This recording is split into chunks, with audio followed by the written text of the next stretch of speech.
I believe that New York has become too powerful in the NFL. I think they're affecting the games too much. This is going to sound like so much hate, and I swear it's not.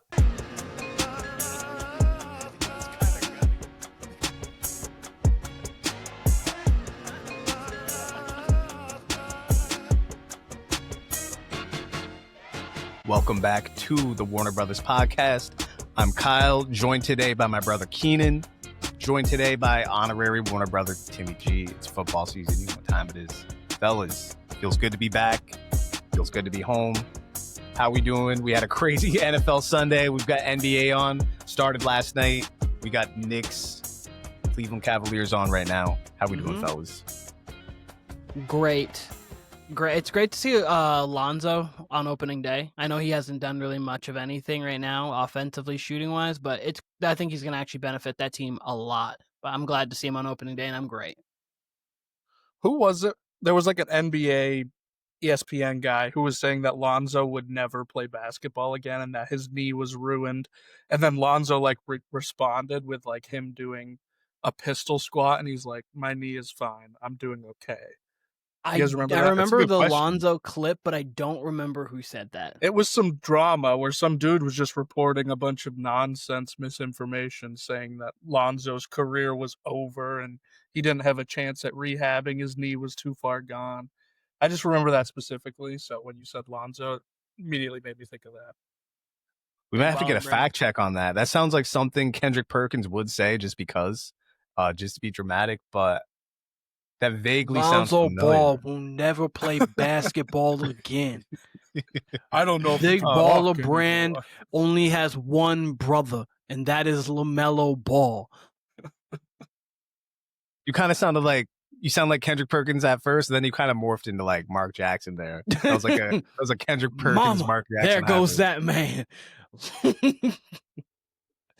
I might have to give you a perk impression before this podcast is over. Just break it out. Funny enough, Perk was he's actually good in studio when he would do the Celtics like color commentary, and he was like fun because he wasn't like being all ESPN where you have to be hot take 24/7. So he was just like funny and cool. I agree. When it became like the hot take Perkins, I'm not a fan. He kind of just rambles for no reason. Yeah, he just says anything. Like Los Angeles anything. Clippers. Okay. Hey, Stephen A. What you doing out here, boy? That's my Perk impression. Carry the hell on. Carry the hell on. What was it? Oh, Lonzo. I love Lonzo on this Cavs team. That was one of my favorite offseason signings of this entire 100%. year. They trade for him or they sign him? I want to say they seems like they would have signed him. Did they trade for him? Yeah, I don't. Because sounds like something the Bulls would do. The Bulls would love to trade any quality player they have. They love just being it was for Isaac Okoro. Okay, it's a pretty good trade. It's a pretty good trade. This is very much reminds me of this feels like Sean Livingston on the Warriors type of move for the Cavs. Lonzo it's a great pull. They have a very similar career, honestly. Sean Livingston, Lonzo Ball, both were supposed to be what we thought at least all-star point guards. Sean Livingston actually, I mean, Keen, you're a little younger, but Sean Livingston actually had Magic Johnson comparisons coming out of college. I don't remember those comparisons, but I do remember the hype. A little bit of the hype around him. Actually, coming out of high school, I believe. I don't even think he went to college. I could be wrong about that. It's been so long, I don't even remember. But I think he came out of high school, had Magic comparisons, and then Lonzo had Jason Kidd comparisons coming out of UCLA. Crazy.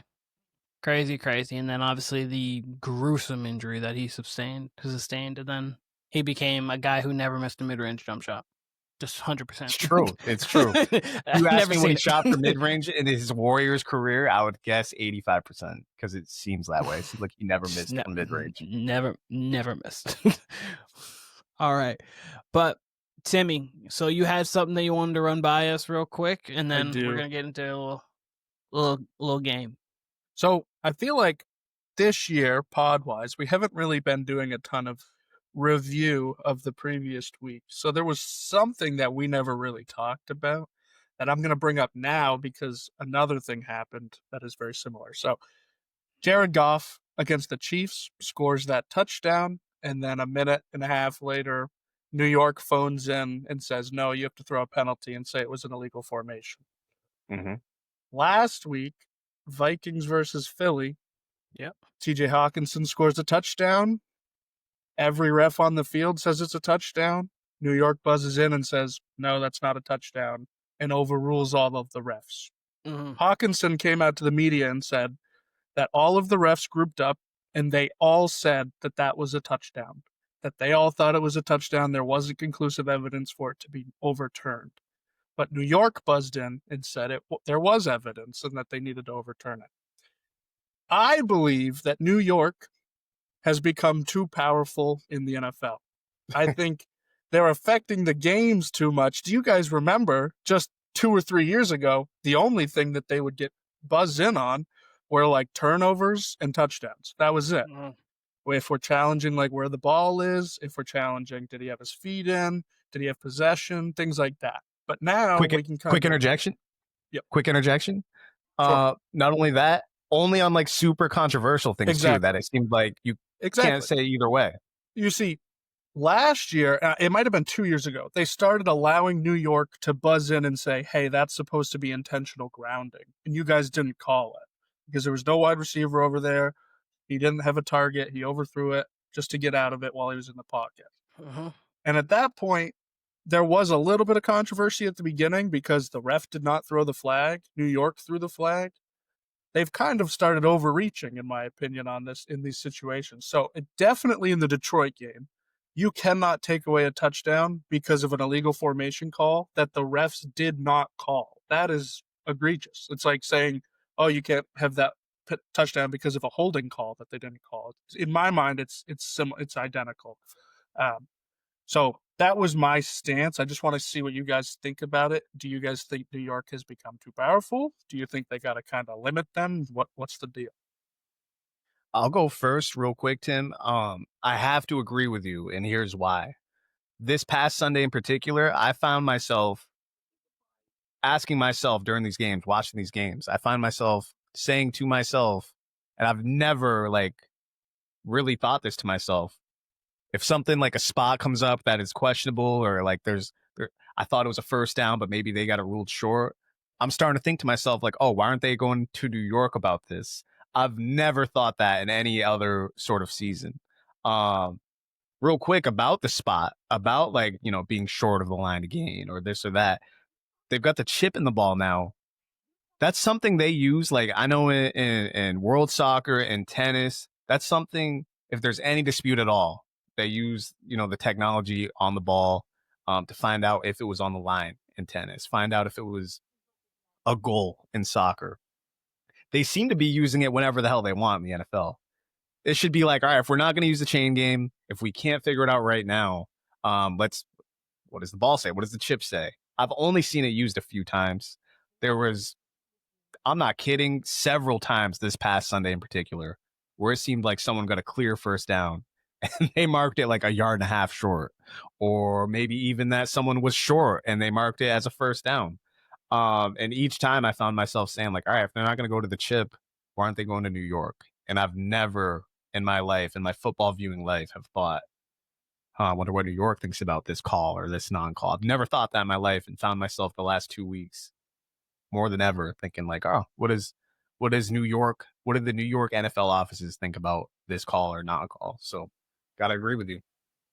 I agree as well, because I like the fact that there is a human element to the NFL. And I know that obviously you can't pick and choose, because going back, say 7 years ago, I think it was 7 years ago roughly, the egregious call that they didn't call for the New Orleans Saints, that pass interference that would have most likely had them go to the Super Bowl to play against the New England Patriots. Instead, the Rams end up going, even though that game went to overtime. Breeze threw a pick that's never talked about.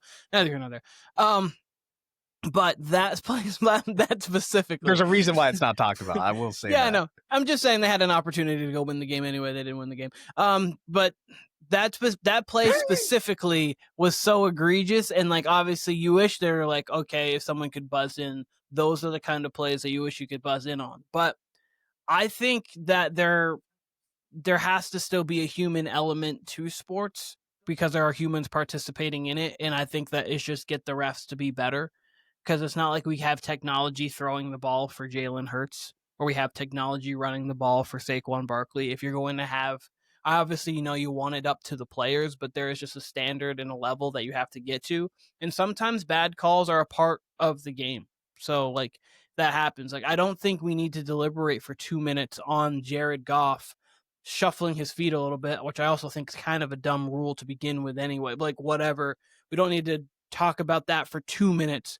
Or it's a first down and Baker's got the ball hiked to him, and then we're waving off the play. And then we're going to see, okay, did K. Dotton get it? Then at 6 minutes, half the people say it was a first down. Half the people say it wasn't a first down. Therefore, it's not conclusive. If it's not conclusive, then you go with the call in the field, which would have been K. Dotton got the first down. Like, just those things, or the pick that he took forever to talk about that one as well, which was not conclusive, and they didn't call it that on the, like, those are the things that, like, I think that we go into New York too much on. So I agree with you as well. That's something that we actually also need to talk about, the K. Dotton first down. Detroit challenges whether or not he caught the ball. Their challenge was unsuccessful because he caught the ball. And then they awarded them a secondary challenge on the spot of the ball and gave them back their timeout from losing. And the challenge back. Exactly. That's egregious. They gave them 2 challenges on the same play because they got the first one wrong. That blows my mind that they were, like, okay with that. No, I'm with you there. Like, it comes to a point now where it's too much trying to get it right. And I know that sounds crazy, but I just think it's too much trying to get it right. Quick question about the K. Dotton play, because I had the game on this particular time. I was kind of in the middle of something, so I didn't. Did they literally, like, did Detroit challenge, then challenge again, or was it more so like, because I've seen this in the NBA where they challenge and then the refs will kind of say, like, all right, the NBA version, that part they got it wrong, but we saw this. No. So they challenged the first time. They looked at the catch. They said, Detroit has unsuccessfully challenged this catch. And then while they were walking back, Dan Campbell said, now go take a look at the spot of the ball. Then they took a second look at it to look at the spot of the ball and realized that he was short. So he used both challenges. Yes, on that and one they play. gave him back that first challenge. They granted him back even though he failed it, is the problem. And he wasn't challenging the spot, and they gave him another option at it. And even then, too, I don't love that in the NBA either, where the ball was out on, we're watching Cavs Knicks, so the ball was out on Mikal Bridges, but there was a foul by Larry Nance on the play, so we challenged the out of bounds so they can go back and look at the foul because of it. I don't love that, to be quite honest with you. I get it because sometimes you do get pushed and the foul is what made the ball off on you. And I don't love changing everything. Get the call right the first time, and I understand that your guys aren't perfect, but there's a reason why not every quarterback throws for 100% completion percentage, never turns over the ball. There's fumbles. Like, all of that happens because these players are not perfect. It's an imperfect game. You can't make it perfect. I'm sorry. Like, that's just how that's our are. I remember the days when they'd throw a challenge flag and they would not cut to commercial immediately. And what we would see is the head ref walk into a little camera with a net over him, and he would look at it, and then he would make his decision. Now, they throw a challenge, we go to commercial, and we are left in the dark for the next 5 minutes. They come back, and the announcer goes, oh, by the way, they lost the challenge. We're at 1st and 10. I hate that. That bothers me. Or you go to 3 minutes worth of commercials and you come back and they're still deliberating. They're still just talking. You're like, guys, we have been here waiting. When it comes down to it, the refs do not matter to the NFL. They're like, we're going to let New York make the call no matter what. So, like, you refs might as well just go fuck off for 10 minutes while we, like, look at it. Yeah, just like, I don't love it. I don't love it. I've said on here before, like, I feel like consistently during the regular season that NBA reffing is terrible. And then once you get to the postseason, it tightens up a bit. You've got your best crews in there. It might not be consistent, but it's for sure better than the regular season. 100%. And I would come on here and say that though it's terribly inconsistent as far as pass interference, as far as spot of the ball, stuff like that, mainly pass interference and defensive holding and, contact after 5 yards. Refs are terribly inconsistent, but overall, NFL reffing is better than NBA reffing. Agreed. This year, man, it is so inconsistent. And, again, I guess it usually is. But the problem with that is the defensive holding, the pass interference, that never seems to change once we get to the postseason. There's times when you get a ticky-tack pass interference call that decides the game. There's times when they allow contact. We saw that more than once this past Sunday. I forget which game it was exactly. It was one of the primetime games, though, where someone deep in their territory, like on a deep pass, it was just like hand fighting, and they called pass interference on it, and I absolutely hated it. Actually, you know what? It was the Giants-Broncos game on Jackson Dart at the end of the game there. I thought that was ticky-tack. Oh, yeah, it was not good. Worst pass interference call I've seen maybe in the last 5 years was the 2 weeks ago Stephon Diggs on the deep ball by Drake Maul. Oh my God, that was nothing. That was nothing. It was like his hand was like this on his shoulder. They were both like he wasn't even running the route. He knew the play wasn't to him. They both were just like playing patty cake. They weren't doing anything. It meant nothing to the play. Nothing got deterred from it, and it took away a phenomenal Drake May play. He had 2 phantom ones called where he caught a nice play on the boundary. Wasn't even a push off on that. Yeah, exactly. They were like his push off. I've seen so many worse push offs. So many. And they don't call them. Like a full arm extension like this, and they're like, they're just hand fighting. Mm-hmm.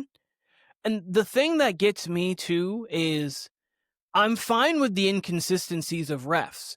And I'm fine with that, but like your crew is your crew. So, like, going into the game, hey, guys, we've got X, so we know this game's going to be called a little tighter, so let's make sure that we are really on top of everything. We're not pushing off. Or, hey, this ref lets us get away with a little more, so let's go this. I'm fine with that inconsistency because you're inconsistently consistent, if that makes sense. Like, you're calling the same thing, even though it's not consistent with the rest of the league. That's fine to me.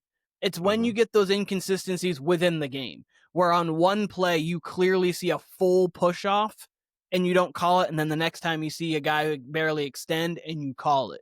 Those are the ones where I'm like, guys, like, pick whatever you want and stay consistent to that. And that, to your point, Kyle, in the playoffs, they do a really good job, or a much better job, I should say. Maybe not really good, but they do a much better job in the NBA playoffs, as you were saying before, on understand, like, they're setting the tone within the first 5 minutes of the game, and that's the tone for the game. So, like, the NBA does a pretty good job with that throughout the playoffs, and I wish the NFL would have more consistency throughout this regular season because it's been very up and down. And Timmy, you are very right to bring that up because it's been very up and down. It's like hard. It's hard for me to say New York has become too powerful because the Giants suck, the Jets suck, the Yankees haven't had postseason success in a little while, other than making it. But the Knicks suck. But New York has too much power. They're too good. No one man should have all that power. I just can't believe for me, it's the spot of the ball. I've never had this much problem. Like, it had to been 6 or 7 times between the games on Sunday and Monday where I'm like, all right, that looked like a clear first down, but they're marking it as 2nd and 1, or that looked clearly short and they're giving them the first down. Like, that definitely happens a handful of times every Sunday in years past. A handful. It seemed like every single game I watched this past Sunday, I'm like, wow, that dude got a first down by a yard and they're giving him 2nd and 1, and it's a long one. It's not even 2nd in inches. I don't know. That bothers me, and especially with the chip technology, like, there's no reason for it. There's not. One last gripe. We don't have to go too into this, but if somebody scores a touchdown or has a turnover and they blow it dead, say they fumble the ball and the defense picks it up, but they blow it dead, they say no. They need to let those plays play on, because if the fumble is real, then if it's not real, we can just blow it dead and say, okay, it wasn't real. The return doesn't count. Good to go. But if they blow it dead, it stops the defense from actually playing defense and taking the ball and trying to go score a touchdown with it. So they need to do that better. They need to call things touchdowns that aren't touchdowns because we can review that and not have to get a challenge. When in doubt, go with the reviewable plays already. I'm 100% with you. It always gets me when I'm like, is that a fumble? And they blow it dead. It's like, and if I'm questioning if it's a fumble, then just let it go. Let him return it for a touchdown. Let him play it out, and then we will figure it out later. And if it isn't, we're fine. If it is, even better, because we got to see them return it. Yes, 100%. And then you're not taking that away. It's the same thing on touchdowns. Like, it might have been a touchdown. Like the Jackson Dart play. Like at the end, like. Exactly. Call that a touchdown. If he's short, we put him on the half-yard line. Yeah, just call it a touchdown, and if it's not a touchdown, then we'll go back. Luckily, that is like a place where New York does benefit because they chime in and they say, nah, that was a touchdown. Take a look at that. And then they do, and they give them the touchdown. So they don't have to challenge. It's just a bit quicker. But if they would have just called it a touchdown, we wouldn't have had to go through any of that rigmarole. Because then every touchdown's reviewed, every turnover is reviewed. And that's where New York I'm perfectly fine with. Like, review the very game-changing plays of a touchdown turnover. Do that quickly to make sure, yep, we're good, yep, we're not good, and we go on. But we don't need every single little thing like, oh, that's intentional grounding, New York? Okay, we got to call it now. You're a ref. If you don't call it, you don't call it. Exactly. I think New York should not be able to call any penalties from New York. Not intentional grounding either. I think if it's intentional grounding, the ref should know that and then call it. If they don't call it, they miss it. They miss holding calls on every play. It's okay. And I get it. So you have to be within the tackle box, and they're like, well, was he in the tackle box? Yeah, figure and it then out yourself. Worst case scenario, you call it, and then you can take a look at it and be like, was he inside the tackle box or not? And then we figure it out. But New York calling in, I'm not okay with it. I'm definitely not okay with the Jared Goff touchdown being wiped because the refs did not call a flag on the play. So that's a problem. Yeah. Yeah. Well, Kyle, do you have any other thoughts on New York? On New York. I might be okay with the intentional grounding just because that's a specific one. But in a allotted amount of time, if it's 30 seconds, not like Tim said, a minute, 90 seconds. And really all I want them to interject with is, again, if it's a 50-50 call, the refs really don't know and they're trying to make the right call. Sure. Then if we got camera angles that maybe the refs aren't privy to that New York has, by all means. Yes. I mean, famously, the Patriots benefited from the Tuck rule because New York offices called it. And it was a very specific rule that, as much as we hate to say it, I mean, me and Keenan benefited from it, but as much as the NFL world would hate to say it, it was the correct call, even though that was definitely a fumble to the naked eye. I mean, again, if it's disputable, like, it's crazy to me, Keenan. I didn't even think of that. You mentioned the Saints call. Like, how do you not overturn that one?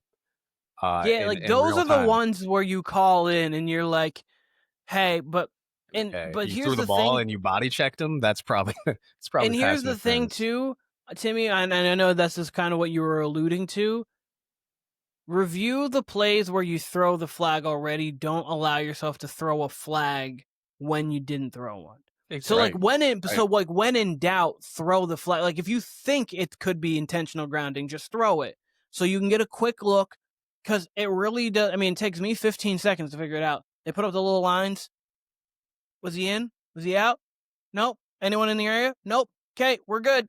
Hey, this might be weird, but that would be a good time to use that chip technology because we can tell you if he's inside or outside of the tackle box. Exactly. Yeah, just little things like that. But yeah, I 100% agree with your sentiments, Timmy. 100%. But wisen up, NFL, or else. I swear I'll stop watching. I'll take this place down. My one view.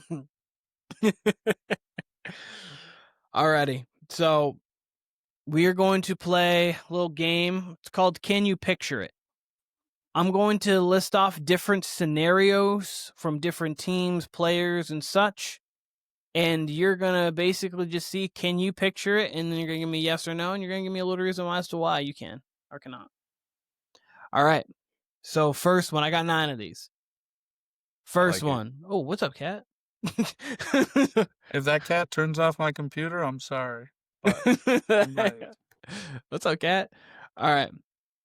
So you wake up on January 25th, and the New England Patriots are in the AFC Championship game. Can you picture it? Yes or no? No. I could picture them in the second weeks of playoffs. Mm-hmm. I think they could win in wild card. It's weird because there's a chance that New England wins the division. It's not out of the realm of possibilities. But I don't think they have the talent. I think a lot of people are saying, like, Drake May, he's obviously playing out of his mind, playing phenomenal football. And they're saying that, like, everybody is, like, talented on the team. I don't really believe that fully yet. I think they've played a lot of weak opponents, so they look very talented. And they're going to look talented throughout the rest of the season because the schedule is cake. But when we get to a juggernaut, when we get to a Super Bowl contender in the playoffs, I don't think that that's going to bode very well for them. So I cannot picture a championship game, but I could picture a playoff win.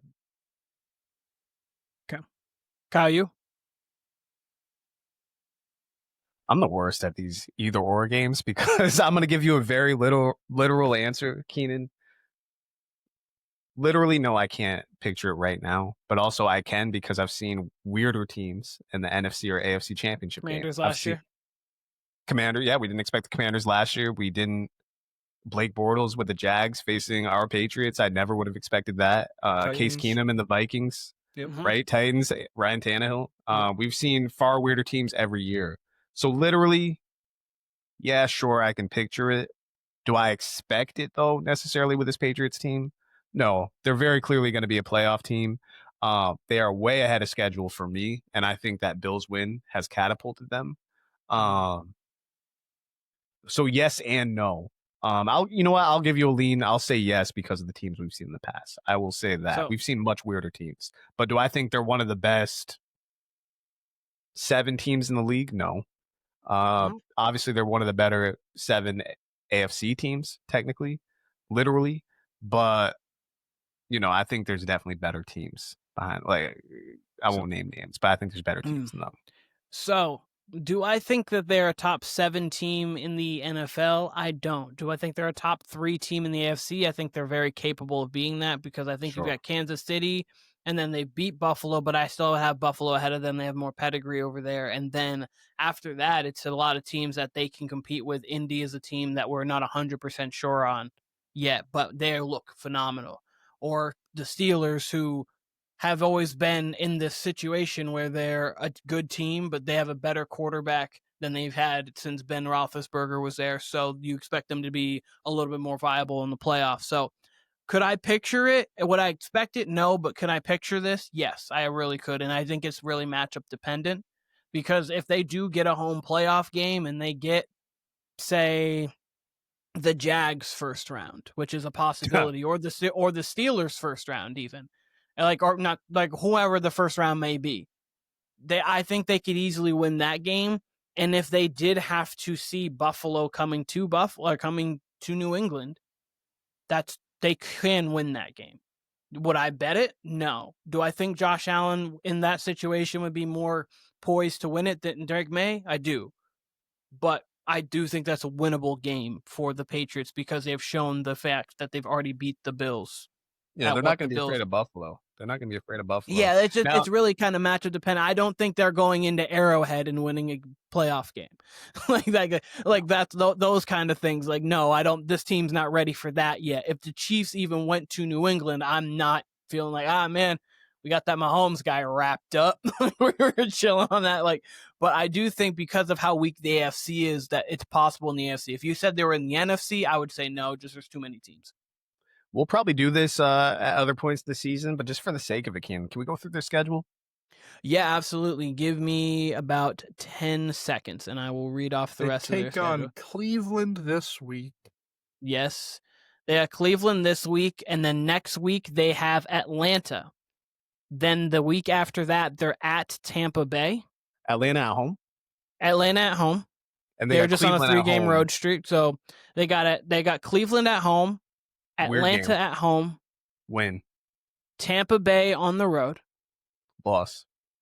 But that's one. If they win that Tampa game, I don't care if they're coming off a win or a loss. They win that Tampa game, we got to take them for real. So hold on. Boom. And then you've got the Jets at home on Thursday night, right after that Tampa game. I don't know. I wasn't sure if you're saying win or loss. Yeah, Jets. Do we have to specify it's the win? No. Jets? So on 10 days rest at Cincinnati. I'd probably take New England. And then on Monday night against the Giants. That'll be a good game. That'll be a fun game. Games are always tough. Giants, Pats. So we'll put it in them kind of. They'll be favored in both the Bengals and Giants games, I would assume. Yep, because they're at home against the Giants on a little bit longer rest.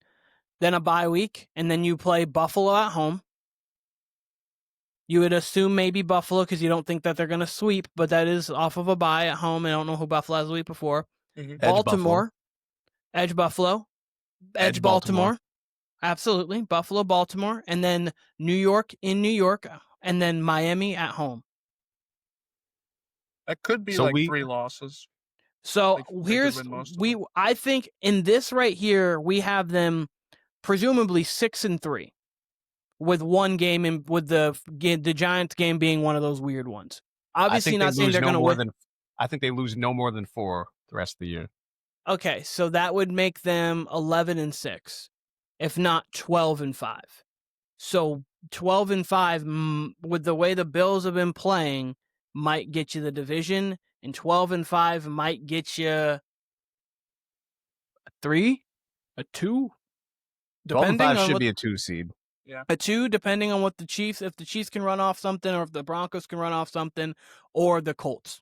And if they're the young team that we really, or at least I projected them, because you had them at 10 wins, correct, Keenan? Yep, 10-7. If they're the young team that they kind of still are, or if they're the real team, they're the real team. But if they're a young team and they can have a hiccup here and there, they'll maybe lose this Cleveland game at home on Sunday, right? Because Cleveland's at least tough. Cleveland at least has skill players. Gabriel's nothing crazy, but he can at least get the ball out and get it to his guys. You know what I mean? So it's one of those, if New England's feeling themselves after a couple of wins at home, maybe they're taking Cleveland lightly. I don't expect that from a Vrabel team, but that's one where a younger team, you're like, okay, we didn't expect that. I think they're 7-point favorites against Cleveland, which is maybe a little high. That's one they could lose. And then it's Atlanta at home after that. That one, yeah, Atlanta, and then at Tampa. Yeah. And so, to be quite honest with you, if they beat the Browns, I don't care at any point in the season. A 5-game winning streak in the NFL, especially when 3 are on the road, is still impressive. And especially after you beat Buffalo, so that is what people perceive as a young team Super Bowl. That next week you do play well against the Saints. The Saints were playing, and the Saints have been giving people tough times.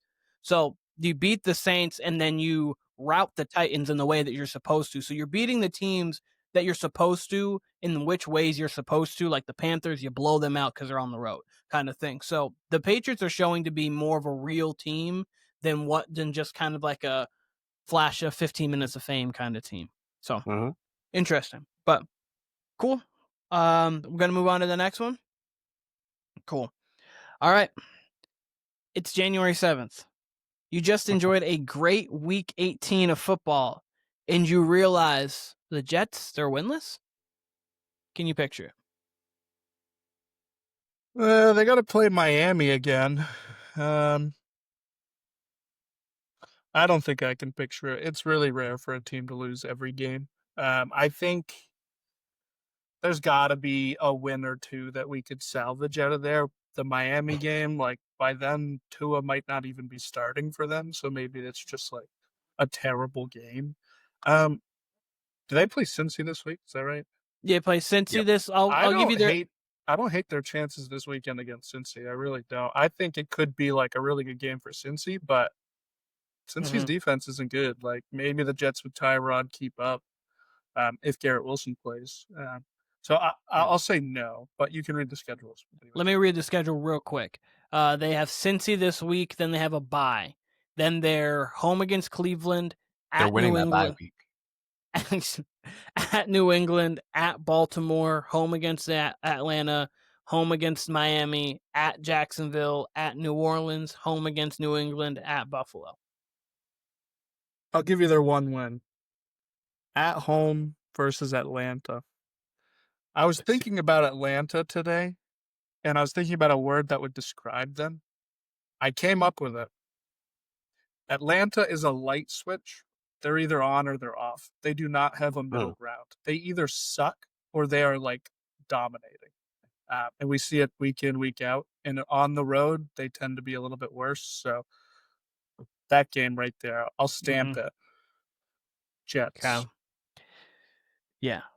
Before you go, Kyle, I'm just gonna quickly say I have them mentally like 2-15. Like, so I think that they'll probably sneak out one random game. They'll probably beat Miami, and then they might beat like New Orleans or Atlanta or something like that. I got them 2-15. But yeah, I was just curious. Yeah, I can't picture it right now. Hold on one sec, actually. You're all good. Trying to see where I had the Falcons. Okay, you're right in line, Tim, because I had the Falcons under the puppy contenders, and they're looking like, and maybe I don't want to step on in case Keenan's got a Falcons topic, but when I do it after week 12 and I got maybe a pretenders tier, the Falcons look like a quintessential pretender right now because, like you said, on or off, it's really home away dependent. Like they're great at home, on the road. I don't know. You know what I mean? So, yeah, I agree with you. Jets, though, I think they get at least one win for sure. The thing with them compared to teams who have actually like lost all 16, a 17 loss team will be crazy if that ever happens. Jets have too much talent. Like I completely expected them to have at least 2 wins by now. I'm sure I've picked them, and I think I picked them last week even. They could definitely win against Cincinnati.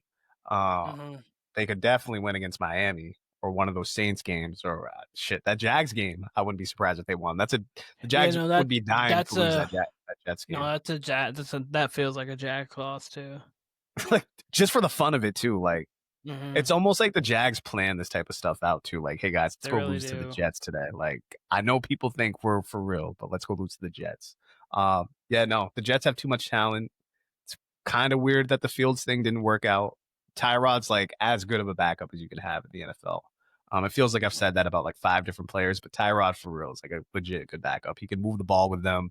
He can actually probably throw a little bit more.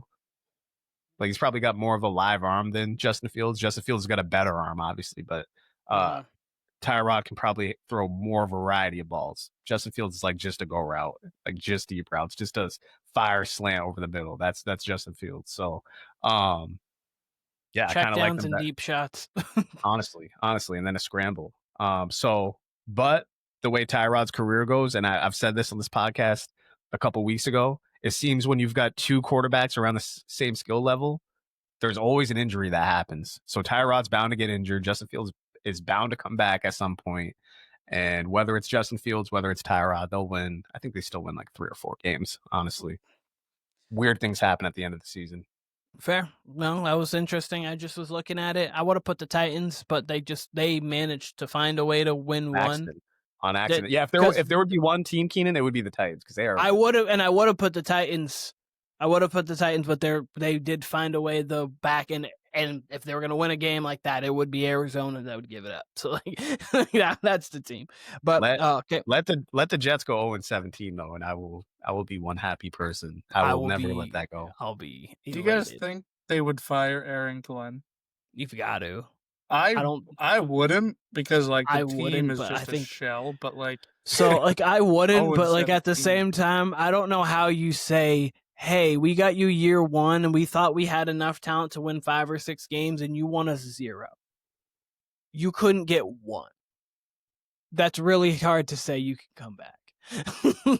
I understand you'd have to have a good coaching line because like Gerard Mayo last year, we all had the Patriots around 4 or 5 wins. They got 4 wins, but they had Vrabel in line. So they're like, let's get rid of Mayo. And that was the right decision. But like he did exactly what we expected them to do, and we got rid of him.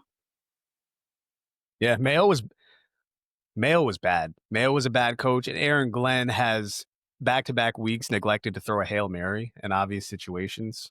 So he's been also pretty bad for a novice head coach. But the owner did give him a vote of confidence this week, which means nothing, by the way. If he still, like you said, if he loses out, then yeah, I think you got to boo him. But I think they get a couple wins, and I think Aaron Glenn comes back, especially being a former Jet. I would assume, like, if I had to bet right now, I'd say he's the coach next year to start the season. But if you go 0-17, I think it's real hard to look at you and be like, sir, you lost every game and we're keeping you. You couldn't find one. That's hard. I think by now it should be mandatory that the New York Jets change their name to the New Jersey Jets. I think that should be mandatory. It's more fitting. The East Rutherford Jets, the North Virgin County Jets, anything but the New York Jets. I'm with that. Fuck the Jets. I'm fine with that. All right. Next. It's January 13th, and you're chilling watching the playoffs, and you're witnessing Dak driving the Cowboys down the field to win a playoff game. Can you picture it?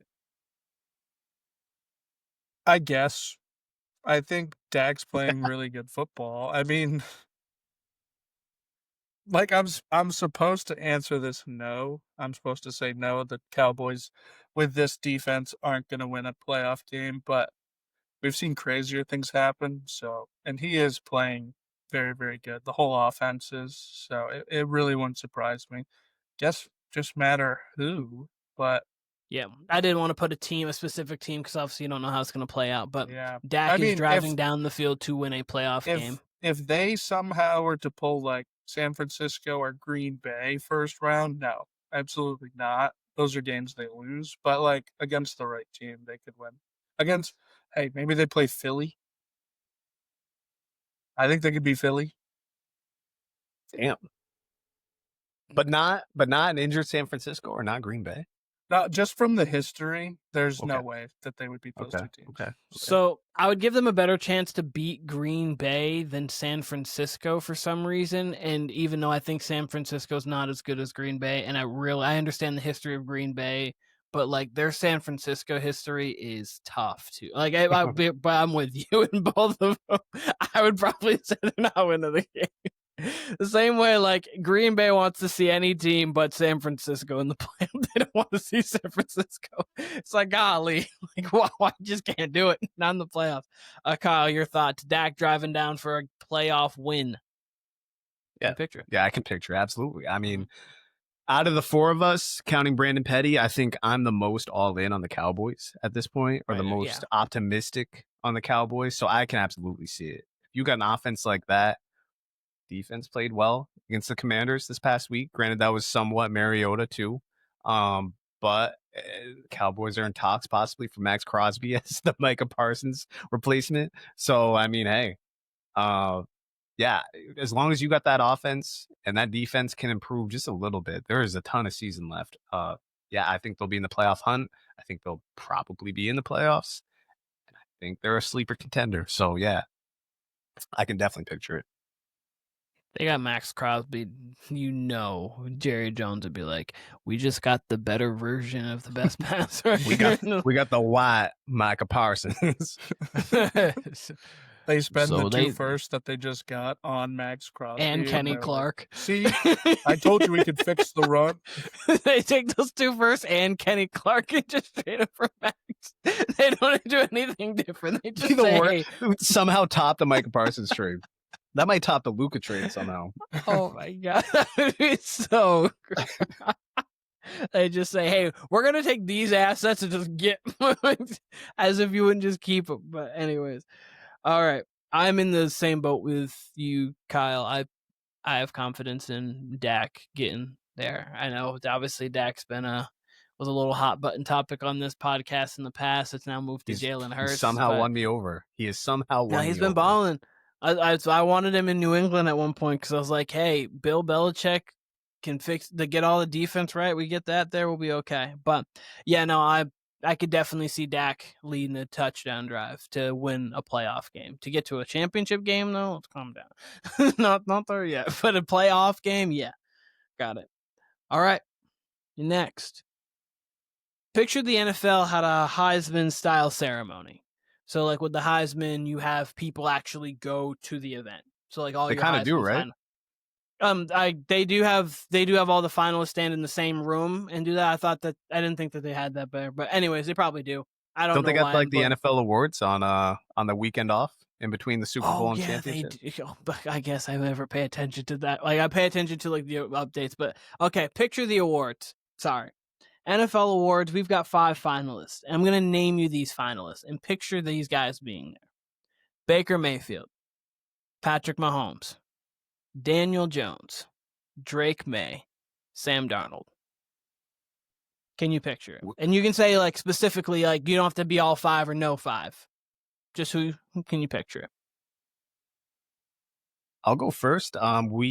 We have to picture it because they're like 5 of the best 8 quarterbacks right now. We have to picture it. I think Darnold's earned our respect. Who'd you say? You said Baker, Mahomes. They'll obviously be there. Daniel Jones and Drake May. Darnold's earned our respect. Drake May is playing out of his mind, and Daniel Jones is on the Sam Darnold diet. Whatever he was on last year, that's Daniel Jones this year. So, matter of fact, I don't know if you guys know this. The Indianapolis Colts, their offense is comparable right now to the 07 Pats. That's how well they're better. Touchdowns per like point, like they're 3.48 per possession, which the Patriots were like 3.16, which is a mass difference.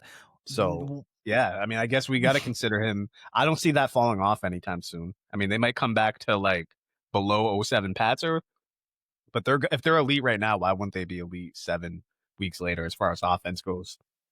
So yeah, unless Daniel Jones gets injured, I don't see that train stopping.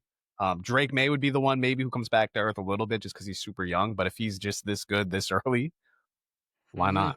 Why not? And Darnold, again, he's earned our respect. He looks as good as last year, if not better. He's honestly the most shocking out of all these to me is Darnold.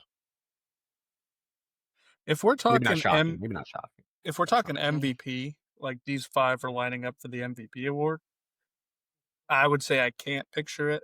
I think Darnold is the odd man out here. I think he is playing really well and he has earned our respect.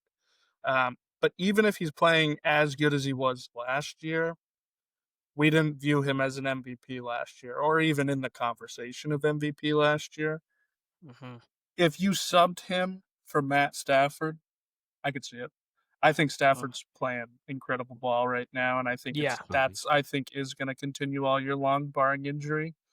Whereas I think we're more likely to see like a bad month from Darnold. That wouldn't shock me at all. Even in the second half of the Texans game, there was a little bit of iffiness to it where we didn't see it at the beginning. So I'll say no on this, sub him out, and I'll say yes, though. Yeah, so there are a few other guys that could be within this conversation. Matt Stafford is one of them. Dak Prescott is another one of them. If they go 10-6-1, 11-5, or something like that, then yeah, Dak absolutely could be there. Jared Goff, if the Lions go on a run, Jared Goff's 15 touchdowns to 3 picks, a 116 quarterback rating right now. So like he's another guy. And then obviously you have to say Josh Allen too, because if he puts on that cape and goes Josh Allen, he'll find his way there too. So I would say no, because the likelihood of one of those 4 guys that I mentioned, I have higher faith in than Daniel Jones. Because when I think Daniel Jones and Sam Darnold, I think when it comes to Daniel Jones, his production might reduce, but someone like Jonathan Taylor will still produce. So it might be like I don't even know if it should be him. He's the best player on his own offense kind of thing.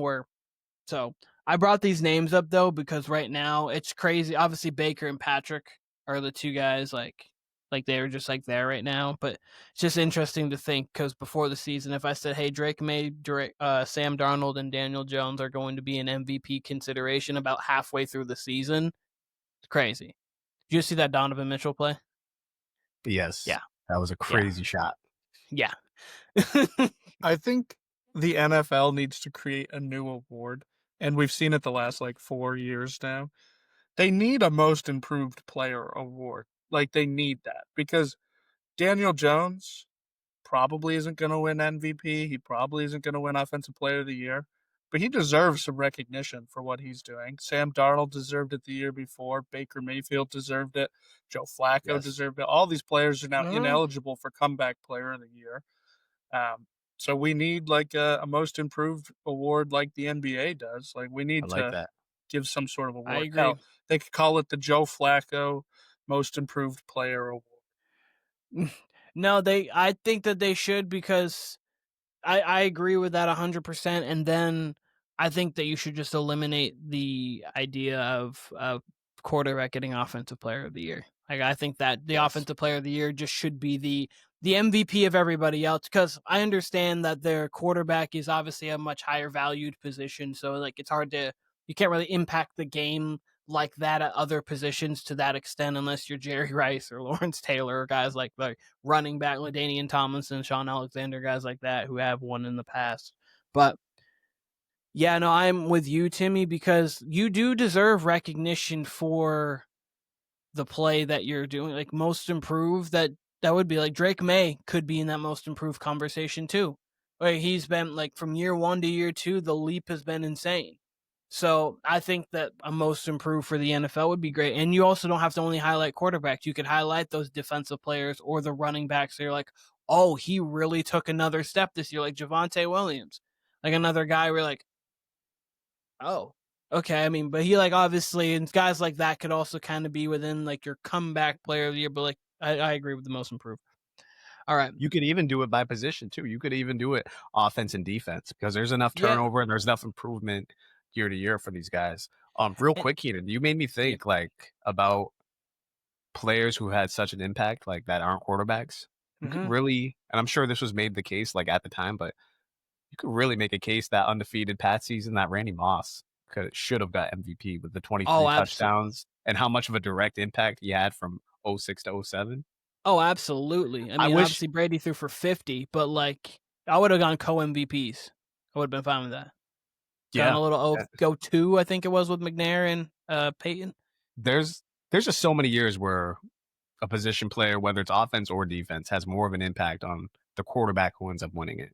Ends up just being It, the best quarterback JJ, award, I mean, essentially. I understand that like there's been years where like Tom Brady has won the MVP, and I think it was a year that 36-11 or something like that touchdowns to interception ratio, or 39-12. But like JJ Watt, there was like those years where he had like 20 and a half sacks, and he was really the reason why the Texans were 10-6 and in the playoffs. And you're like, that might have been the best player this year. Like he might have been the most impactful to winning this year. Like Micah, obviously not Micah last week, 3 sacks. Like he was so impactful to the Packers. Like you could argue he was arguably the most impactful player to that game. Like he late in game, he was wrecking the game against the Cardinals. But so like just play games like that where you see that often. But yeah, I agree. Most improved player, and then I think they should just do away with like the MV, like offensive player of the year being able to go to a quarterback. Just should be the position players. All right, next. The AFC Championship game just ended, and you're watching Tracy Wolfson, shout out CBS, interviewing Bo Nix because he is on his way to the Super Bowl. Can you picture it? No, I can't picture it. I think if Bo Nix is on his way to the Super Bowl, they're probably interviewing Pat Surtain or somebody on the defensive side. I think that's what can get them there. Bo Nix is pretty up and down. We literally just saw it in this weekend. R.I.P. the Giants. 33 points in the fourth quarter looks pretty good, but 0 points in the first 45 minutes looks pretty terrible. Looks So like another guy who wearing Denver clothes yeah, about yeah. 15 years ago. So I don't think I can picture that. Yeah, I think, like I said, it would be a defensive thing where they like held the team to like 10 points and they had 8 sacks, and that was like the reason why they won, instead of Bo Nix going crazy. So Okay. Kyle, you? It's a tough one because that's a Super Bowl defense, and exactly what Tim said, you could make arguments both ways. 3 quarters, this guy at home, by the way, doesn't look good. Doesn't look like the better quarterback. Fourth quarter looks like a fucking Hall of Famer. 2 rushing touchdowns and 2 passing touchdowns in the fourth quarter. What is that? It's never been done. If there's ever one to be split on, it's this one. I'll say I can picture it because, again, we've just seen weirder teams in the NFL make it to the Super Bowl. They have the defense for it. They have a real home field advantage. And shit, you'd want your quarterback to show up in any quarter, the fourth quarter. And Knicks has done that, and he did it at the highest level possible this past Sunday. Granted, it was against the Giants, but I think the Giants are at least a mid-tier team. So literally, no, there's like other teams there's probably 5 or 6 teams I could picture ahead of them, but just in general, NFL, could I picture the Broncos? Yeah, I mean, we've seen weirder things. So give me a on that one, technically. I'm very agreeable today with these. Okay. I'm in a no. I can't see the Broncos getting to the Super Bowl. They just are too inconsistent for me. I know that if they're going to be inconsistent, they're in the conference they can be inconsistent in, but I just think when it gets to that time, I don't think you can play around with the Buffalo Bills or you can play around with the Kansas City Chiefs at that point, or even a team like the Colts. Like, I just don't think you'd be able to play around with a team like the Colts like that and get it done. So I unfortunately do not think that can happen. I cannot picture it, I should say. I'll say this. They went toe-to-toe with the Colts and only lost the Colts because of a leveraging penalty. They beat the Eagles in Philly and then just had a wild comeback win. That's contender stuff right there. And we still have yet to see them face the Chiefs. They did. What was that? They beat the Chargers, right? A couple weeks ago? 23-20, they lost. 23-20? 50-50 game. Yeah, I think once I see them play the Chiefs, that'll really cement my answer. But I don't think they're pretender right now the way I think the Falcons are. I mean, I had them in my emerging contenders category last week for the tiers, and there's a reason for that. I do think they're one of the more confounding teams, but they are a team that, if you're facing the Colts, if you're facing whoever, and especially they're at home, you're thinking twice about picking against them. So, yeah, I got to give them the respect there. Yep. Hey, you know what? They have been good, but that defense definitely can get there. It's just offensively. I mean, we saw worse Broncos offense with that great defense get to the Super Bowl too. So we'll see if it can happen. Alrighty. You are getting ready for Super Bowl Sunday, and you see Mike Tirico with none other than Aaron Rodgers about this being his last game he plays in. Can you picture it? I had said probably like a month ago that I keep getting these visions of the Steelers going to the Super Bowl. So I have literally pictured it, and I hate it. But yeah, I guess I can picture it. Like, it wouldn't shock me. I think I would probably say they have a little bit better chances than the Broncos to get there. It would be a hell of a way to go out, Peyton Manning style. So get that second Super Bowl on your way out in your last season with your second team, or third team in his case. I mean, it would literally be Peyton Manning. But the Steelers versus the Giants, I can picture it now.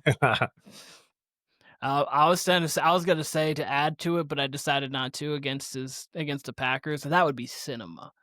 The organization, if you got a repeated, like what's this weekend's game going to be, that'd be cinema. Have you seen their jerseys for this weekend?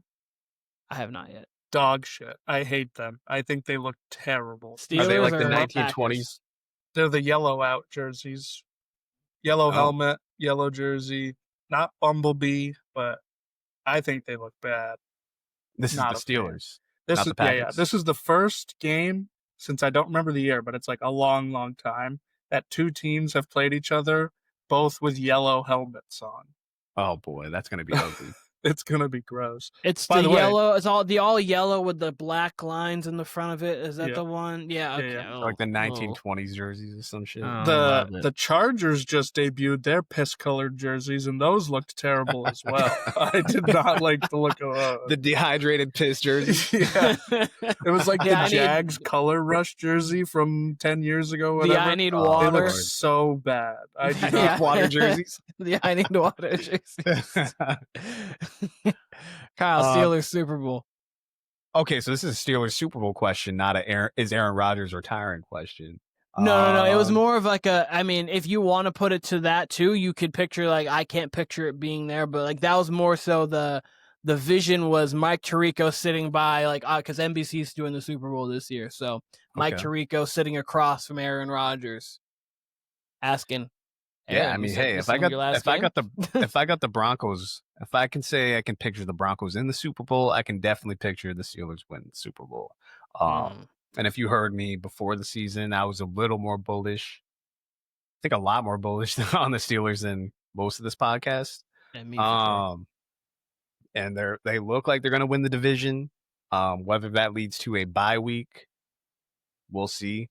If they happen to get the 1 seed, you've got a really good chance because they have a real home field advantage. But yeah, I mean, this league is wide open right now. And usually by week 14 or 15, we can kind of whittle it down to 8 teams, maybe even 6 teams. Right now, it's wide open. So if you're going to ask me the Broncos, if you're going to ask me the Colts, you can ask me any number of team and I'd probably agree to them right now. Yeah, especially the division leaders in this case. So yeah, I think this league's wide open. I can certainly see the Steelers at this point, at this day, can certainly see the Steelers winning it all. I'm not gonna lie to you. This vision, I can see more the Steelers at least getting to the Super Bowl, and this being Aaron Rodgers' last game in the Super Bowl, I can see that more than the Broncos. For some reason, I just, if there's going to be a year for Aaron Rodgers to do, it'd be the year where Lamar gets hurt, the Ravens don't look great, Joe Burrow gets hurt, the Bengals don't look great. We're going to talk about that team in just a second. Full foreshadow. The Chiefs, obviously, offensively, they're looking much better now, but they're still only 3-3 or 4-3. Yeah, they're 500. Chiefs, I think 4-3. Chiefs, I believe, are 4-3, but somehow on the outside looking in of the because they're the 8. Yeah, they're 4-3, but since they have lost in the division, the Chargers are one of the. So with how the NFL is right now, this would be the year that the Steelers and Aaron Rodgers would get there. So I actually can semi-picture it.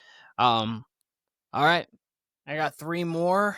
We got Cooper Flagg getting called with Jay Billis and Ryan Rucco. Shout out to Ryan Rucco, a big fan.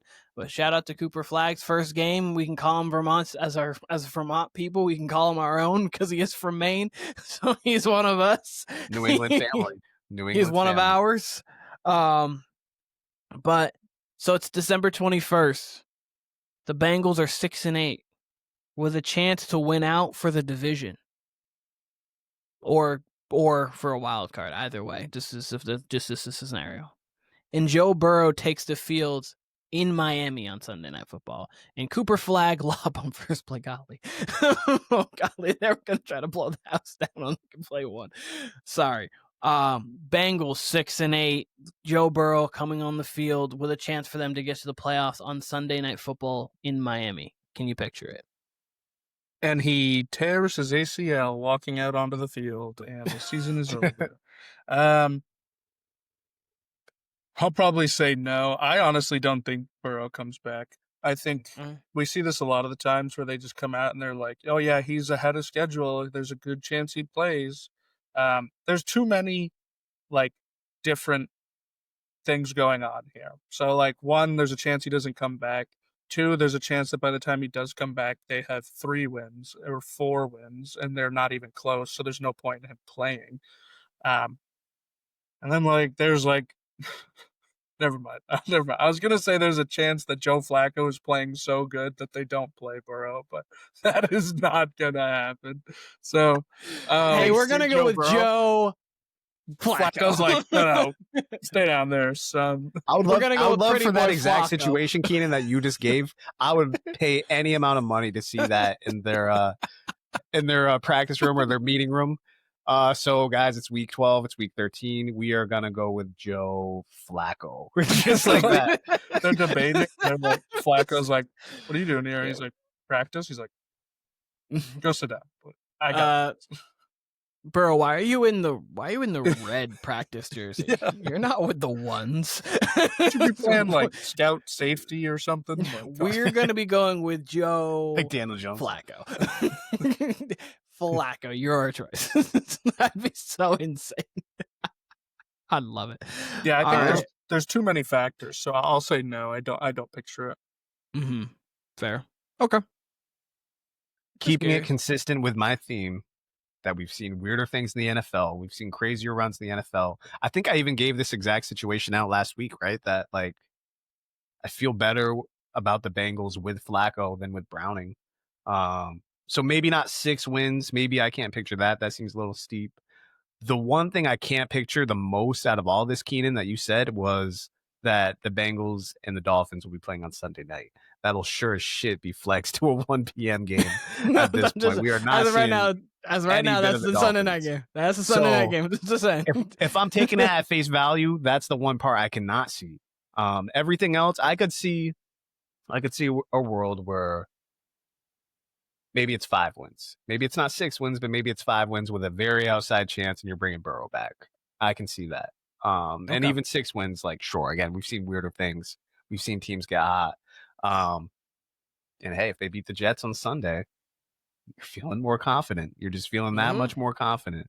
So little by little, we don't know what's going to happen with the Ravens yet. Browns probably see Shador in a couple weeks, so the Browns will be an evolving story. You just never know in this league. So I'm going to say yes. I'm going to say no to the Sunday night game, though, between the Bengals and the Dolphins. Fair. One thing I just wanted to say real quick is Cooper Flagg did wave off Anthony Davis to come set a screen and said, I'm going to take Wemby one-on-one. He missed the jumper, but the fact that he just said, I'm going to take Wemby one-on-one is insane. So real quick, I'm going to read off the Bengals schedule, then give my answer. Ooh, They've got the They got the New York Jets this week. So if they win this game per se, they're 4-4. Okay. Then they got the Chicago Bears. Where? Then they have a bye. Where's the Bears Then game? that's at home. Okay. Then they're going 50-50. to Pittsburgh, Loss. at home against New England. Loss. We'll say Then loss they're going to Baltimore, then they're going to Buffalo, then they're home for Baltimore. Which one of those games is that first Baltimore game? That first Baltimore game is Thanksgiving. So that's probably going to be without Burrow. Yeah. Oh, like no. More likely than not. Yeah, no, that one would be without Burrow. Burrow wouldn't be good to come back until maybe that second Ravens game, if not that Miami game. So here's the thing. I think they can beat the Jets to get to 4-4, and essentially they would have to hope to beat the Bears to get to 5-4, or beat the Bears and Patriots. You have to win one of those two to get to 5-4, and then they'd have to go 1-2 in the division games, which is Pittsburgh, Baltimore. They have to go with one. Because 5-9. It's feasible. And that's the thing. If they can win this is going to be the main game, though. They got to beat the Jets. If they lose this one, then don't worry about it. But mentally, to me, the game that I see them winning, I can just picture eating turkey on Thursday night. Or no, that's Thursday night eating turkey, whatever, and then Joe Flacco goes into Baltimore and just says revenge game. Just revenge game. Give me that turkey leg, god damn it. Yeah, no, I could just that's just what I see for some reason. Joe Flacco plays like a crazed man just because he wants to take a bite of turkey leg. I could just for some reason that be the Joe Flacco experience we get, and that's okay, all right, Joe. Which, by the way, if I was an NFL player, that would completely be my motivation in the Thursday night game. That turkey looked so good last year. I'm gonna go off for a career game on this. Yeah, give me that turducken. Give me that turducken. Exactly. Are you kidding me? But so I can picture it because the way the NFL is going this season. That's it. Only reason why it makes no sense. That's a pretty good argument, right there. It makes the league's just making no sense right now. And if there was going to be a year, I'm saying the yes Bengals to everything you've asked, because it's what. And if there was going to be a year, the Bengals would win it all. It'd be the year that Joe Burrow comes back in. They trade for Joe Flacco mid-season, and this would be the year where this is the year. So I'm not writing anything off the table this year. But yeah, So this one a little after the season, a little foreshadow. So we got about 2 more of these and then we'll be done. This one, it's April 23rd, 2026. You're getting prepared for the NFL draft. The Dolphins have a top 5 pick and they're drafting a quarterback because Tua has been traded. Can you picture it? Yeah. Oh, 100%. Honestly, you could have said Tua's been cut, and I would have been like, yeah, they'll just eat the contract. I don't know many teams that are going to trade for Tua, like maybe the Raiders or somebody like that, but So what I was looking for a trade partner when going through with this. I don't want to see Tua in an offense not run by Mike McDaniel or a mind similar to that. Like, I don't think he has the capabilities to flourish in a different offense. So I The don't Jets see would him. pick up Tua. Oh, they would. They absolutely That's such a would. Jets They would trade move. for him. They'd send That's a second. such a Jets move. Like, Yeah. I'm looking through these teams. The Jets, he can't go to Cleveland. He can't. Like, I just don't know where else he would be able to go. I've been like wrestling with my mind. Like, does Kevin O'Connell think to himself, I can do something with Tua? We do a straight trade Tua Tagovailoa for Kyler Murray. They call it good. See, I was thinking something along those lines, and maybe Arizona too. Like, that was where my mind was going, and I thought to myself, Carolina. I was like, Nah, I think they let's go from one small Alabama quarterback to another small Alabama quarterback. Fuck it, make him a lefty. I don't care. But, like, let's do something crazy like that. New Orleans says, "Hey, Kellen Moore says, hey, that's my guy." Sorry, I was distracted because I looked up on the TV and there was a commercial for like dog digestive treats. And one of the slides they showed was like a dog taking a shit. I've just never seen that on a commercial. And maybe this is a common commercial. I don't know. I don't really watch much TV aside from sports now, but I've never seen that. I was like, well, what is this dog doing squatting here? Pretty apropos though. We're talking about Tua and there's a dog taking a shit. So, maybe it just fits the vibe here. Yes, absolutely. Yes to everything Tua. He's not going to be on the Dolphins next year. We all know that. He will be a very high-end backup for somebody, or he'll probably just be a starter for someone like the Raiders, someone like the Cardinals. Teddy Bridgewater. Yeah, and it's the funny thing about this whole experiment with Mike McDaniel. He's kind of the one that revived Tua. Tua was very up and down before Mike McDaniel. That was Mike McDaniel's claim to fame, was how well Tua played under him. And then, Tua obviously had the concussion issues, and I've said it on here. I don't think Mike McDaniel's actually done a terrible job. They've been in these games. They've lost these games largely to Tua. He will get a second chance. Like when you said the Raiders, Keenan, I can completely picture that. Thing is, they're going to have a high pick and they're going to draft a quarterback, but we'll likely see Tua playing football somewhere. It's just a matter of what team. And if it is like a kind of like a Kevin O'Connell situation with the Vikings, I can't picture that, but that's where you want him, is with a McVay, backing up Stafford, or, with Kyle Shanahan. Like it seems like he's going to land there. And if not, he will land with one of these teams that just, whether it's the Jets, whether it's the Browns, the Raiders, one of these teams who just can't help themselves, and they either trade for him or they sign him off the waiver wire. We'll see Tua playing starting somewhere next year for sure, but it's not going to be Miami. I could see him having almost like a Mac Jones kind of thing, where not like Mac started in the second spot, but he goes to a second spot, might start there, then goes to a backup, and then finds his way into a starting role again. And maybe by that point, he is in a situation where he can flourish. That's the thought. But yeah, no, I agree. I think Tua is no longer on that roster next year. I think Kyler's no longer on his roster next year. I think there's going to be some quarterback turnover this offseason. It's going to be interesting to see where these highly touted players were top 10 draft picks where they're going to be playing here next year. I think it's with Tua, I can just picture wherever he is, there will be a QB competition to decide who the starting QB is. Maybe he wins it. I mean, against a lot of QBs, backup QBs, I think he would win it. So, like, if it was the Raiders and he was cut and signed there, and Geno isn't already off the team, I think he will be. But if they're both there, I can just see a competition being had. And then I think it's also really funny trying to watch McDaniels try to like have a press conference because he's just speechless. Every single question, he's like, Doesn't know what to say. well, yeah, we were, and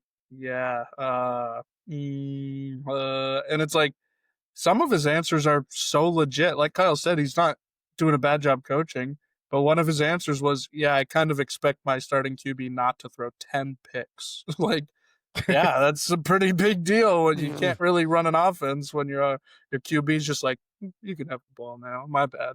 See you. Like, it's just so funny to watch him try his best. And he knows, he's like, my job is gone. Like, I barely get a QB coaching job next year. Like, I'm so fucked. The problem is he co-signed having Tua there. That's sad. That was a help McDaniel's decision. That's what you have to do, though. I mean, when you make it to the playoffs with the guy and then he's injured the next year, I fault the front office for not getting them a quality backup. If he's that injured, fine, Tua, we can see you win some games. He showed us under Mike McDaniel they can beat teams at their level to below, right? Mm-hmm. So that's fine, but get the guy a quality backup to at least have yourself some Tua insurance. That they didn't do. Jacoby Brissett, yeah, exactly. All right. Last but certainly not least, this is the always the fun question to ask. What's up, Dylan Harper? It's Monday after the Super Bowl, and debate shows are leading with, is Patrick Mahomes a GOAT? Oh, my God. Can you picture it? 4 straight Super Bowls? It's pretty crazy. Yeah, I can picture it. 100%. It's like another GOAT already did that. It's light work. If he wins, then yeah, I could picture them debating it. I'm not going to say he's. No, I'm not saying he is. I'm just saying the debate, and the debate would only come after a win. So essentially, the Chiefs win the Super Bowl. Yeah, as soon as he lost last year, people were very quick to get to social media and say, hey, he's still on a better trajectory than Brady. So if he wins one, his resume is it's good enough for people to have some chatter about it. I don't know, especially if he wins an MVP this year, which is obviously possible because he gets the 3rd MVP. Brady has 3. He gets his 4th Super Bowl. 4th? Yep. Yeah, beat the 49ers twice and beat the Eagles once. Yep. Been a 5. He's been a 5. Golly. He's been a 5. He's 3-2. But yeah, so he would get his 4th Super Bowl, and people would be, yeah, no, absolutely, he's the greatest of all time, and I'd chop every one of their legs off and talk about Tom like that. Are you kidding me? All right, but Kyle, you're asking me if a debate show is going to debate if Patrick Mahomes is the GOAT? Basically, I'm more so asking, do you think the Chiefs are going to win the Super Bowl this year? I mean, can you picture the Chiefs winning the Super Bowl? Of course we can. I mean, they're obviously they're much improved. They're probably the safest bet in the AFC right now. But to take your question literally, even if they make it to the Super Bowl and lose, they'll still be debating that on the Monday after the Super Bowl.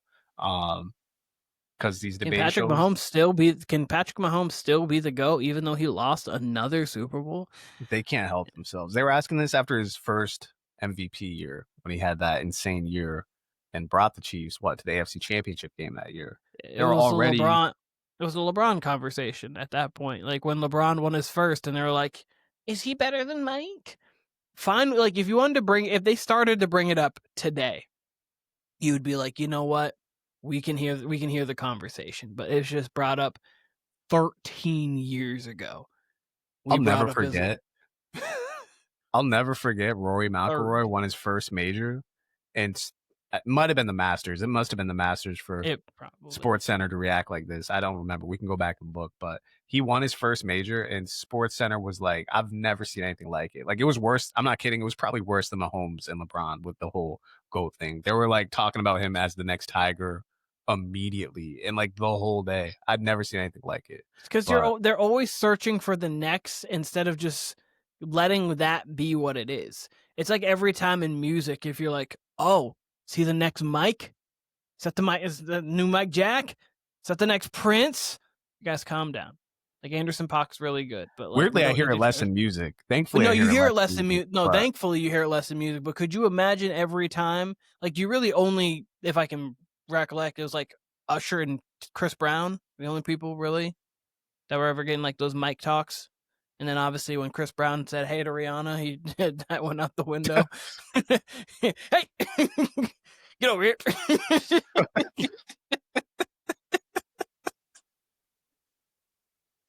Hey, you. And it just went out the window. We are not laughing at domestic violence. We were laughing at Keenan. No, we're just laughing at me being stupid. Absolutely not laughing at domestic violence.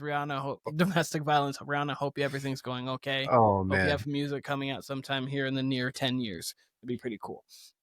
All right, that was it for my Can You Picture.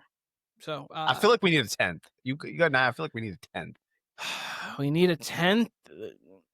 I mean, okay, all right, actually, I got one.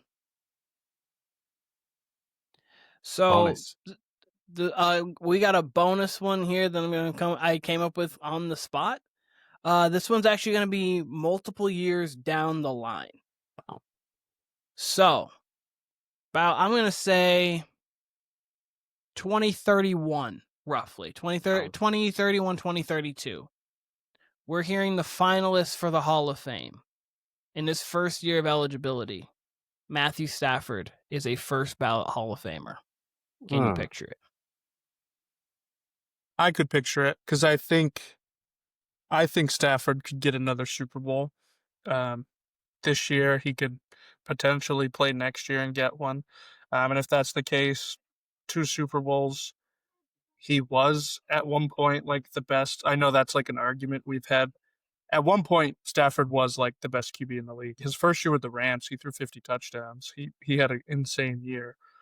So he's always been cream of the crop when it comes to stats, and he's going to be up there in a lot of the passing yards, passing touchdowns. He's going to be top 10 in all of those. So I think he would be a first ballot Hall of Famer. He could win an MVP this year too. If he were to win an MVP and a Super Bowl, without a doubt, that man's the first ballot Hall of Famer. Yeah. I mean, yes, I can picture it, and I think it's pretty likely at this point that happens. He's had a pretty weird career, whereas I think his Rams tenure is going to overshadow his Lions tenure. He was for sure talented on the Lions. He was for sure one of the most fun quarterbacks to watch on the Lions. He even for sure produced on the Lions. He didn't produce a lot of wins. You can't necessarily blame that on him, but in an era that was very much directed towards him in a passing league, it was very quarterback friendly. He was often batting probably somewhere from 8 to 12 during the Brady, Breeze, Manning, Rodgers era. And then, Rams and on he does look first ballot. So he probably will end up being that way because, I think people are going to tend to think about the Rams more. And like Tim said, his stats cumulatively will, he'll be top 10 in all of the major passing categories if he's not already. The only thing that'll hinder that is, let's say they lose in the NFC Championship game this year or whatever. Let's say they don't win the Super Bowl this year. He doesn't win an MVP, and this season was his last season. Maybe that he turns second ballot, but he's trending towards first ballot, which is crazy because, again, just going off his Lions career, he's probably not a Hall of Famer. And if we're just going off his Lions career and that one Super Bowl, he's probably a borderline Hall of Famer, but he's continuing to play his way in. He's probably a Hall of Famer now. But very interesting career Matt Stafford has. I like that question. It's a great question.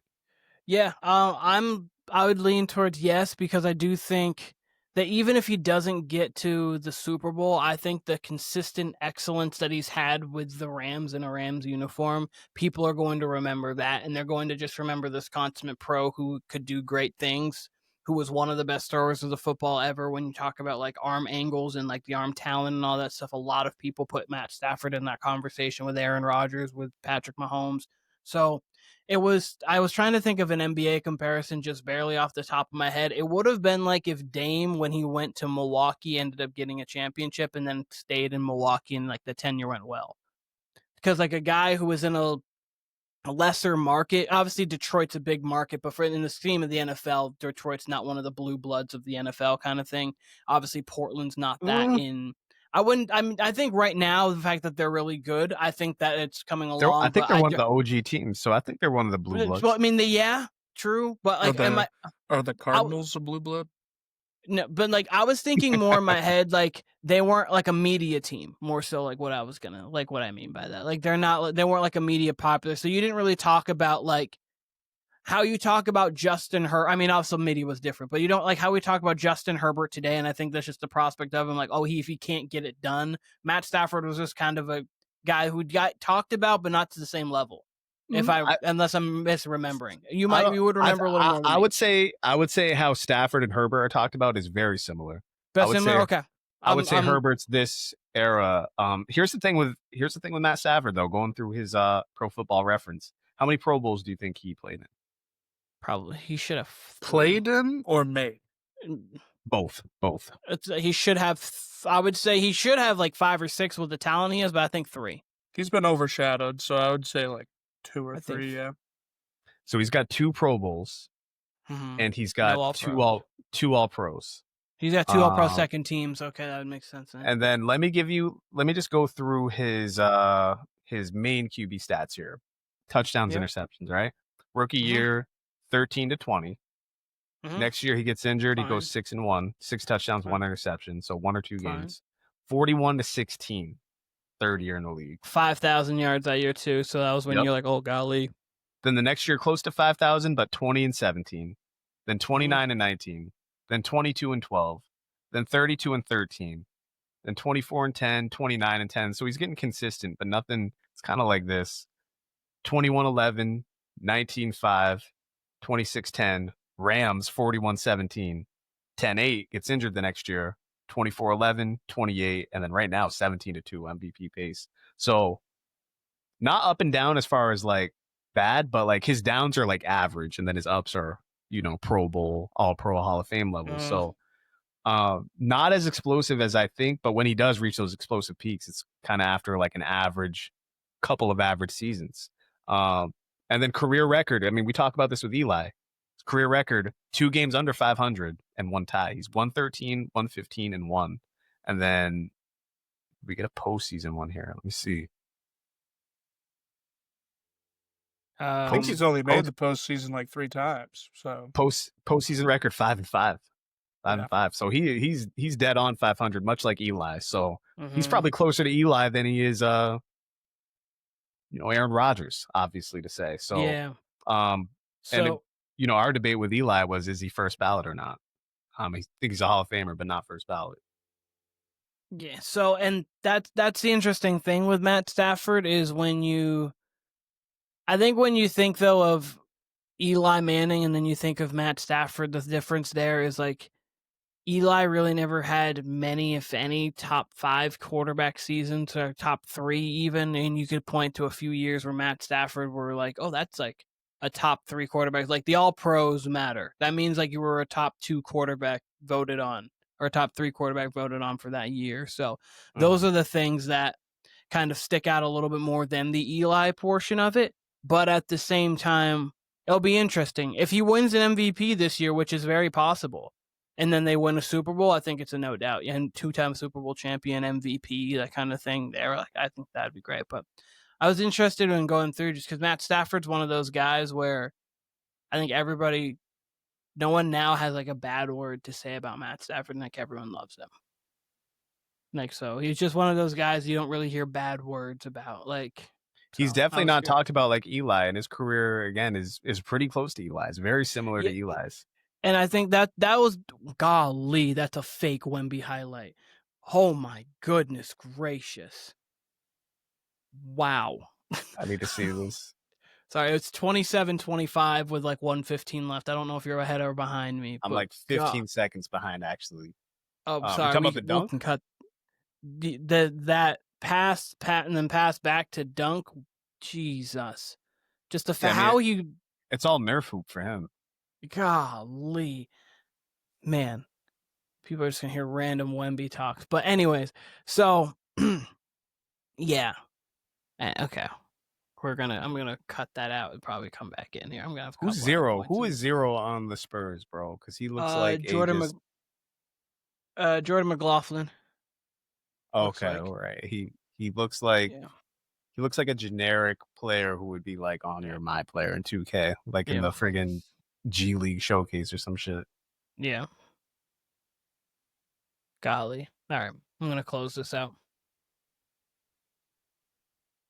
So yeah, this was a good conversation about Matt Stafford and a bunch of good questions. It was good to have it, and I'm glad we got to talk about the NFL reffing because I think that, Timmy, you are right. We had done a lot of kind of like where teams stand, but not a lot of like instant always review of every game. Obviously, we've had some.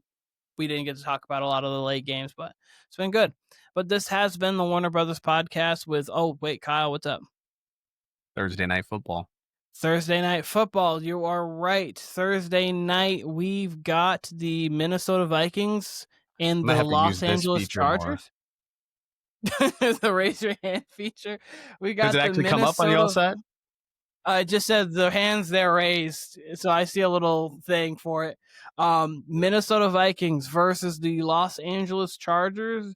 The Chargers, last I saw, were 4.5-point favorites in this game. But I could be wrong on that. Give me just a second. Do we know if McCarthy's playing or not? Is it still Carson? Wentz. I'm gonna roll with the Chargers, but I think the Vikings will cover. So I'll take it. 3.5 actually right now. 3.5. So. Okay, good to know. Did you say it was 4.5? Sounds like they're kind of. I thought it was. I could have been wrong earlier. I think 3.5 might have been kind of where it's been around. I think it was more earlier today, but either way, I'll take it. Give me 25-24, a game-winning field goal. I think this will be a decent Thursday night game. We've been getting good Thursday night games, even when we expect them to be bad. So I think we'll go. Chargers need to win. Give me 22-17 Chargers. They cover barely. Wentz will put a little bit of fear in them, but I mean, as we saw last week, Carson Wentz still loves to throw himself an ugly pick. There was one play. Did you guys see the play where he had the play action with the fullback on the screen, or the fullback in the flat, and he could have just dumped it to his fullback? He was wide open, and he just threw it in the dirt. Yeah. That was one of the worst plays of Sunday. I think he even got grounding on it. I could be wrong, but it was. I'll send it to you. It was probably the worst play of Sunday because his fullback was wide open. But rolling with 22-17. Yep. 22-17. I'm actually going with the Vikings here. We've had 3 straight upsets on Thursday night, and I think that trend is going to continue. I've got this game 28-24 Vikings. I think it's going to be a fun one. And we're going to see Wentz randomly slinging it around, and then we're going to see Justin Herbert throwing it. So it's going to be fun. Chargers need this game, though. Like, if Chargers can't fall all the way back, that would be them going back to 500 after 3 weeks leading the division with 3 division wins. Can't happen. But all right. Thank you, Kyle, for raising your hand. We appreciate that. Warner Brothas Podcast, Kyle, Timmy, myself, Keenan, Instagram, TikTok, YouTube, all at Warner Brothas Podcast.